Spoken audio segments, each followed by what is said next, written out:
माइया खम्मा और तो आपकी कौम में ना बस टांग ही अड़ाते रहते हैं और आप उसको पसंद नहीं करते। और बाकी इसके क्या फायदे हैं वो मेरी ऑडियंस आपको बताएगी कमेंट में। दो दो ये है काम हम होने पाकिस्तान। पैन माइया का साढ़े घर मदिया की दुआ आ गई है।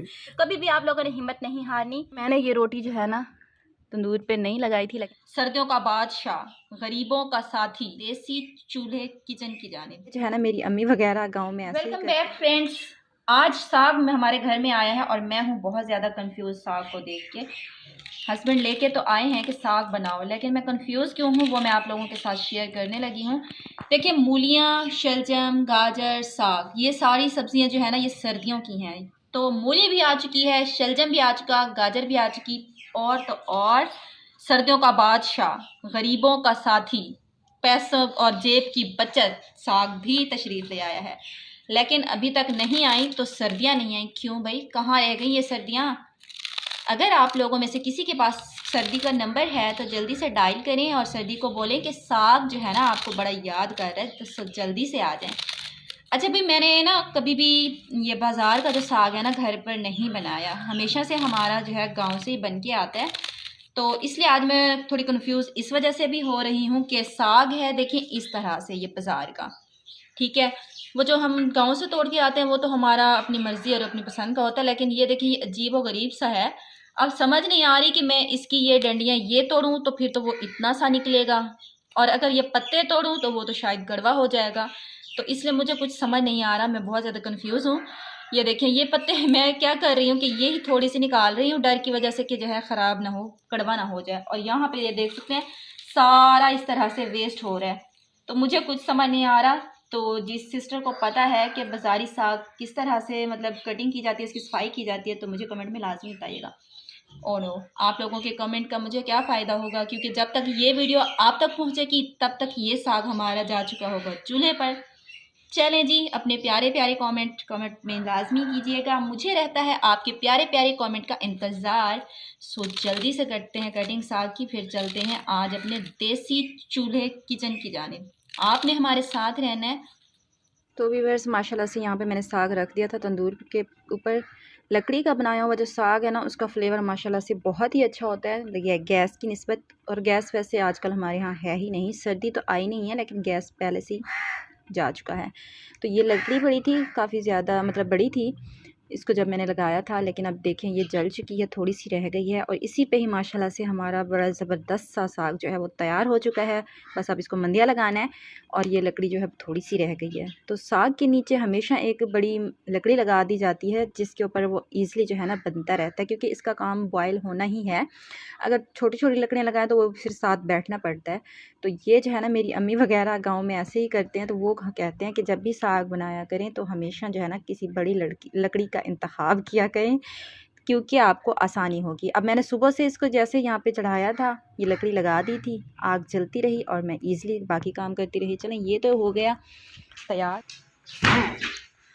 Welcome back friends. अच्छा, एक बात मुझे समझ नहीं आई तो मैंने सोचा आप लोगों से पूछ लूँ, शायद आप लोगों को समझ आए। वो ये है कि 2 दिन मैंने ना इन साहब को जो है ना मुर्गी खिलाई है, कोरमा खाते रहे हैं और लगातार काम करते रहे हैं। ये 2 दिन कुकर दा हाल डोले त्रिया दिन साग धरे हुए वेखे अद्धी एनर्जी तो ये जो है जनाब काम कर रहे हैं घर में, हो रहा है थोड़ा सा काम। आज ये भी बताती चलूँ कि आजकल घर की रूटीन वीडियोस जो है आप लोगों के साथ में शेयर नहीं कर पा रही, तो उसकी वजह यही है कि घर में सारी सामान सारी चीज़ें बिखरी हुई हैं, थोड़ा बहुत काम हो रहा है। इंशाल्लाह फाइनल होते ही घर की रूटीन जो है शेयर करूँगी। लेकिन मैं कन्फ्यूज़ इस वजह से थी कि आज सुबह से जैसे इन साहब को पता चला है कि घर में बना है साग, तो ये बड़े सुस्ती से काम कर रहे हैं। भाई ऐसा क्यों? अद्धी एनर्जी हो गई काम ते जैसे मैं साग धरे हुए वेखे मेरी सारी एनर्जी खत्म हो गई। ओदे बाद जिस टाइम बंदा साग खांदा ना अल्लाह दी कसम आवन जान काम था करे सी शाम में असन दी साड़ी तुसा काम ही नहीं की मजदूरी के ऐस गलो आज साडा आखिरी है।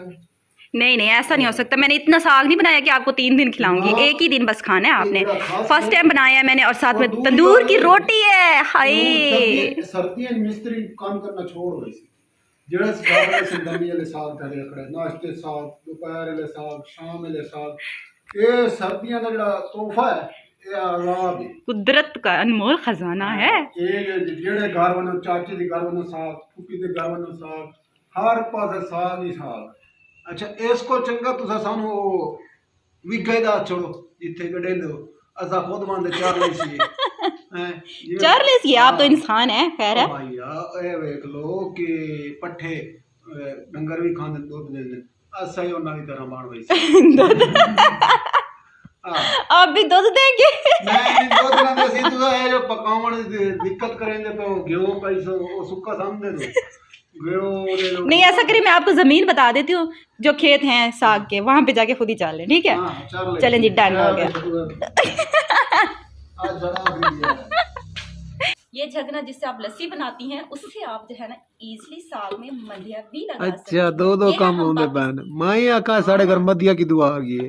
हाँ ना इससे हम काम करेंगे जो भी चीज हमारे घर में अवेलेबल है भाई उससे फायदा उठाना चाहिए। अब मेरे पास मदिया नहीं था साग बॉयल हो चुका था मैं परेशान। ये दा मतलब लस्सी असा ना पीवी है 2 दिन लस्सी दी अवार्ड आसी इदे च साग दी अवार्ड आसी। तो ये तो ये है जी पाकिस्तानियों के जुगाड़ सस्ते जुगाड़ आप भी जरूर ट्राई कीजिएगा इंशाल्लाह फायदा ही होगा। अस्सलाम वालेकुम। वालेकुम अस्सलाम। सही सवेर दा साग दरी खलोते हो सानू रोटी किस टाइम मिलसी? रोटी तो आपको मिल ही जाएगी। अच्छा ये दस ये फायदे क्या हैं? इसके फायदे एक तो आप खाने के बाद मुझे बताएंगे कि साग के क्या फायदे हैं। चलिए फिर भी आप इसरार करते हैं तो फिर मैं आपको कुछ फायदे इसके बता देती हूँ। बहुत बेशुमार फायदे हैं जो मैं बयान नहीं कर सकती लेकिन 2-3 फायदे हैं जो मैं आपके साथ शेयर करना चाहूंगी। पहला फायदा इसका ये है जी कि आप एक दिन मेहनत करें इसको बनाएं और पूरे 10 दिन आप इसको आसानी से खा सकते हैं। तेरी खैर होए बचत ही बचत। और दूसरा फायदा इसका ये है कि जिसको भी बहुत ज्यादा कब्ज रहती हो कब्ज का मसला रहता हो तो वो जो है प्रॉपर 2 दिन ये साग खाए तीसरे दिन जो है ना वो मुझे अपनी गांव में याद रखिएगा। अच्छा ये मसला है हमेशा तुम्हारे घर मेहमान तो ना आवे महीने में साग धर खिलाओ। हाँ ये भी बहुत बड़ा फायदा है आपने याद दिलवा दी मैं तो भूल ही गई थी। अगर आपके घर में कोई मेहमान आ चुका है जिसकी वजह से आप बहुत ज्यादा परेशान हैं क्योंकि कुछ मेहमान ऐसे होते हैं जो 15 दिन महीने के लिए आ जाते हैं और जाने का जो है ना नाम ही नहीं लेते और आपके काम में ना बस टांग ही अड़ाते रहते हैं और आप उसको पसंद नहीं करते कि हमारे काम में हम जिस तरह से काम कर रहे हैं ये क्यों हमारे कीड़े निकाल रहा है। तो इस तरह के मेहमान से छुटकारा हासिल करने के लिए उसको आप प्रॉपर 3 दिन तक ये साग खिलाएं। चौथे दिन जो है वो मेहमान आपको बिल्कुल भी नजर नहीं आएगा। है ना बहुत बड़ा फायदा। हाँ ये गलत वही ठीक है माशाल्लाह। और बाकी इसके क्या फायदे हैं वो मेरी ऑडियंस आपको बताएगी कमेंट में जाकर। सो अपने प्यारे प्यारे कमेंट करें जाके कमेंट बॉक्स में कि साग के क्या क्या फायदे हैं। मुझे आपके कमेंट का इंतजार रहेगा। Thank you. तो फ्रेंड्स किसी ने ठीक कहा है कि किसी काम के आप अगर ठान लेते हो कि ये काम मुझे करना है तो वो काम आप ज़रूर कर लेते हो कामयाबी ज़रूर मिलती है। तो यहाँ पे देखें मैंने रोटी लगाना सीख लिया अल्हम्दुलिल्लाह अल्हम्दुलिल्लाह। मुझे लगता था कि मैं ये काम नहीं कर सकती लेकिन अल्हम्दुलिल्लाह आज मैंने ट्राई की तो ये देखें ये मेरी है फर्स्ट ट्राई। तो इंशाल्लाह एक दिन ये सीधी भी हो जाएगी। अभी बहुत ही मुझे पता है कि वो यूं जा रही है लेकिन एक दिन ऐसा आएगा कि ये गोल भी हो जाएगी इंशाल्लाह। तो कभी भी आप लोगों ने हिम्मत नहीं हारनी। काम जो है ना आपने करना है जिसकी आपने ठान ली है उस काम को ज़रूर करना है तो इंशाल्लाह कामयाबी अल्लाह ताला की तरफ से ज़रूर मिलती है। अभी मैं आप लोगों को रोटी लगा के दिखाती हूँ।